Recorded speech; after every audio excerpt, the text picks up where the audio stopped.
केंद्र सरकार के लाए गए 3 विवादित कृषि कानूनों के खिलाफ किसानों के प्रदर्शन को 1 साल पूरा हो गया है। 2020 में 17 सितंबर के दिन यह कानून पारित किए गए थे और इनके खिलाफ बड़ी संख्या में यूपी, पंजाब और हरियाणा के किसानों ने विरोध प्रदर्शन शुरू कर दिया था। आम आदमी पार्टी और शिरोमणि अकाली दल ने 17 सितंबर को बिल के खिलाफ काला दिवस के रूप में मनाने का ऐलान किया था।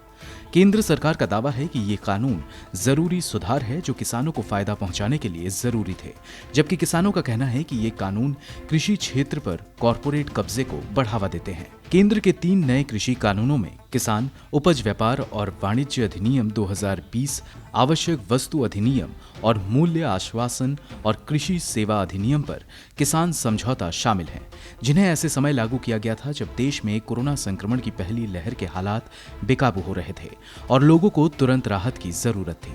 कांग्रेस पार्टी के पंजाब के सीएम कैप्टन अमरिंदर सिंह ने केंद्र से कानूनों को खत्म करने और किसानों की मांगों को सुनने का आह्वान किया है।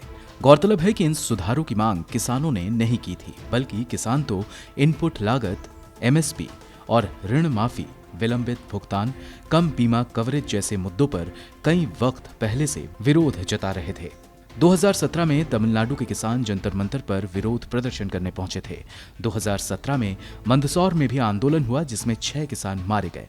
ऐसा ही एक प्रदर्शन 2018 में मुंबई में भी हुआ, जिसमें किसान नासिक से मुंबई 180 किलोमीटर पैदल चले थे, जबकि 2018 में दिल्ली में संसद तक किसानों का मार्च हुआ।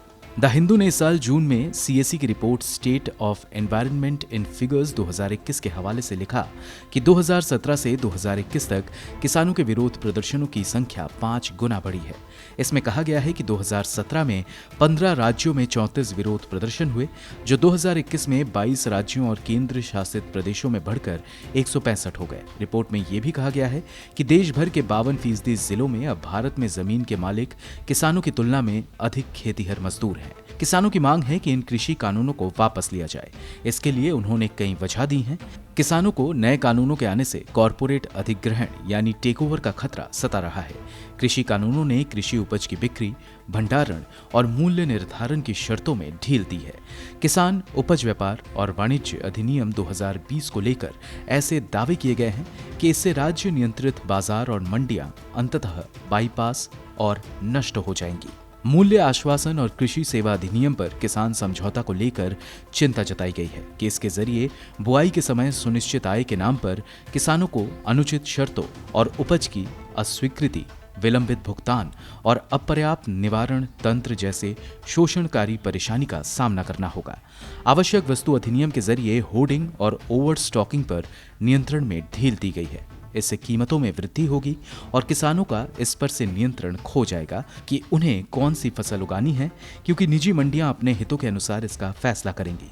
किसान आंदोलन दुनिया के सबसे लंबे समय तक चलने वाले लोकतांत्रिक और शांतिपूर्ण आंदोलन में से एक है। इस प्रदर्शन को अब व्यापक लोकतांत्रिक आंदोलन के रूप में देखा जा रहा है। अब ये देखा जाना बाकी है कि क्या निजीकरण पर पूरी तरह से जोर देने वाली सरकार किसानों की मांग के आगे झुकने के लिए मजबूर होगी या नहीं।